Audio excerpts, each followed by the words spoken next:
अस्सलाम वालेकुम। Grade 10 computer chapter number 3 statement terminator in C plus plus. C में हर स्टेटमेंट को राइट डाउन करने के बाद उस स्टेटमेंट टर्मिनेटर से फिनिश या एंड डिक्लेयर किया जाता है। स्टेटमेंट टर्मिनेटर जो हर लाइन या हर स्टेटमेंट के एंड में अप्लाई किया जाता है दैट इज सेमीकोलन।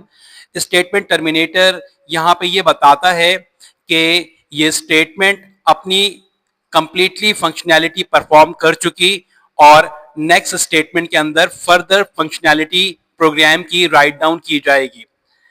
एक अहम बात और यहाँ पे स्टूडेंट्स इंपॉर्टेंट है, जहां पर भी semi colon as a statement terminator use होता है वो लाइन स्टेटमेंट कंसीडर की जा रही होती है, और जहां पर सेमी कॉलन या स्टेटमेंट टर्मिनेटर यूज नहीं होता that is not a statement.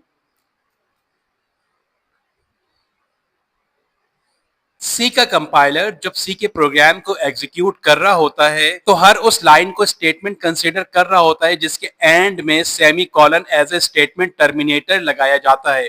और कंपाइलर जब ड्यूरिंग द एग्जीक्यूशन किसी लाइन को कंप्लीटली एग्जीक्यूट करते हुए सेमी कॉलन तक पहुंचता है तो उसे ये अंदाजा हो जाता है कि ये स्टेटमेंट या ये लाइन कंप्लीट हो गई, और यहाँ पे जो इंस्ट्रक्शन दी गई है कंपाइलर को वो इंस्ट्रक्शन भी कंप्लीट हो गई।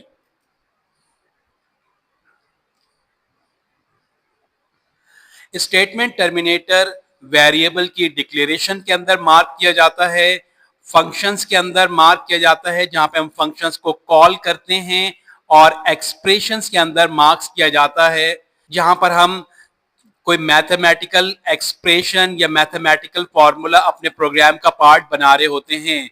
तो वेरिएबल के डिक्लेरेशन के एंड में, असाइनमेंट के एंड में, फंक्शन कॉल के एंड में, इनपुट आउटपुट फंक्शंस कॉल के एंड में एंड एक्सप्रेशन के एंड में हम mostly statement terminator semicolon apply कर रहे होते हैं।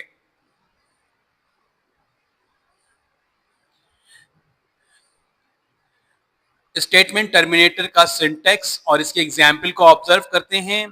सी की कोई भी स्टेटमेंट राइट डाउन करने के बाद at the and semicolon place किया जाता है जो कि इंडिकेट करता है कि ये स्टेटमेंट कंप्लीटली राइट डाउन हो गई, और कंप्लीटली एग्जीक्यूट होने के बाद कंपाइलर इस स्टेटमेंट को टर्मिनेट कर देता है और नेक्स्ट स्टेटमेंट की एग्जीक्यूशन की तरफ प्रोसीड करता है। एग्जाम्पल के तौर पे एक variable a integer data type के पॉइंट ऑफ व्यू से डिक्लेयर किया गया और उसके अंदर वैल्यू इनिशियलाइज करवाई गई 5, and after that statement terminator ये बताता है कि वेरिएबल की डिक्लेरेशन और उसकी इनिशियलाइजेशन इस स्टेटमेंट के अंदर कंप्लीट कर दी गई। सी आउट का फंक्शन राइट डाउन किया गया इंसर्शन ऑपरेटर के बाद, टेक्स्ट मैसेज आउटपुट स्क्रीन के ऊपर प्रिंट किया जाएगा, and after that statement terminator ये बताता है कि सी आउट का इस स्टेटमेंट पर जो टास्क परफॉर्म करने की जो रिस्पॉन्सिबिलिटी है वो कंप्लीटली परफॉर्म हो गई, एंड कंपाइलर नेक्स्ट स्टेटमेंट की तरफ प्रोसीड करेगा।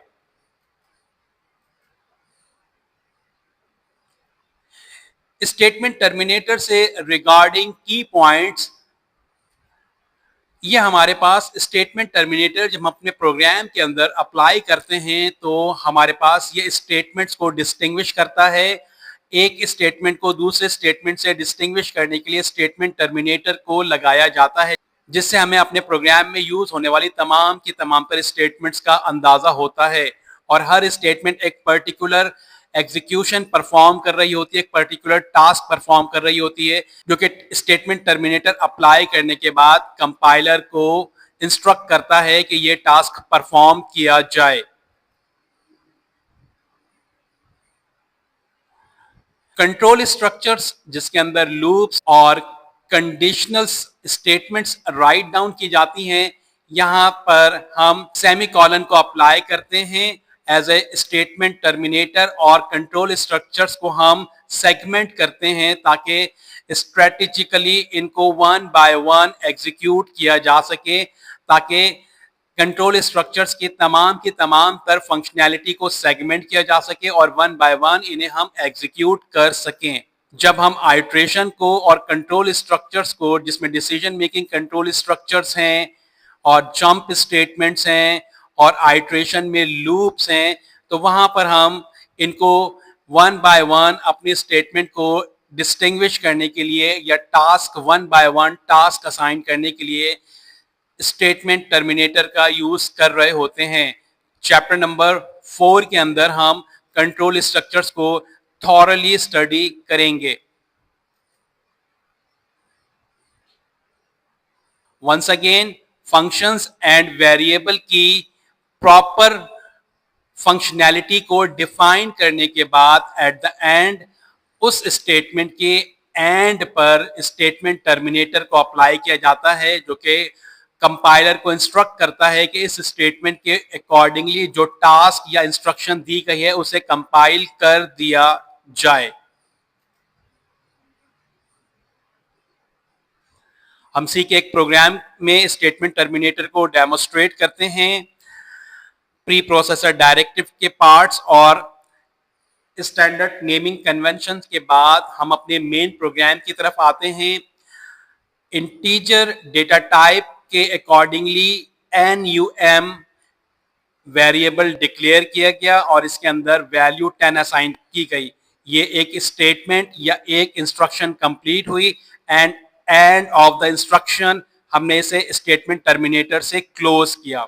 Now after the closing of this statement या after the execution of this statement, compiler move on the next statement. Next statement के अंदर सी आउट के जरिए हमने आउटपुट स्क्रीन के ऊपर एक मैसेज को प्रिंट करवाया और इसके साथ हमने इंसर्शन ऑपरेटर के साथ नम के अंदर जो वैल्यू इनिशियलाइज हुई है वो वैल्यू भी प्रिंट करवाई एंड एट द एंड हमने इस स्टेटमेंट को फिनिश किया by using statement terminator. And end of the main program हमने रिटर्न का कीवर्ड यूज किया जो कि हमारे मेन प्रोग्राम को फिनिश करता है। तो यहाँ पे स्टूडेंट्स आपने ऑब्जर्व किया कि हमारे पास फर्स्ट स्टेटमेंट ये भी फिनिश हुई स्टेटमेंट टर्मिनेटर से, सेकंड स्टेटमेंट ये भी फिनिश हुई स्टेटमेंट टर्मिनेटर से और ये लास्ट स्टेटमेंट भी हमारी स्टेटमेंट टर्मिनेटर से फिनिश कर दी गई। आइए इस प्रोग्राम का आउटपुट ऑब्जर्व कर लेते हैं। सी आउट के जरिए आउटपुट स्क्रीन के ऊपर मैसेज प्रिंट किया जाएगा the number is. Insertion operator यहाँ पर वेरिएबल के अंदर स्टोर की हुई वैल्यू को आगे प्रिंट करवा देगा और नम में जो वैल्यू स्टोर हुई हुई है 10 वो स्क्रीन के ऊपर प्रिंट कर दी जाएगी।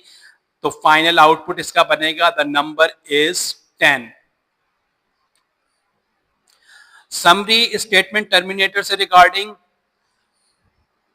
सी में हर स्टेटमेंट को फिनिश करने के लिए semicolon as a statement terminator use किया जाता है और ये इसका यूज करना मैंडेटरी है ताकि compiler one by one each statements के अंदर लिखी गई इंस्ट्रक्शन और प्रोग्राम एग्जीक्यूशन को फिनिश या डन करता रहे।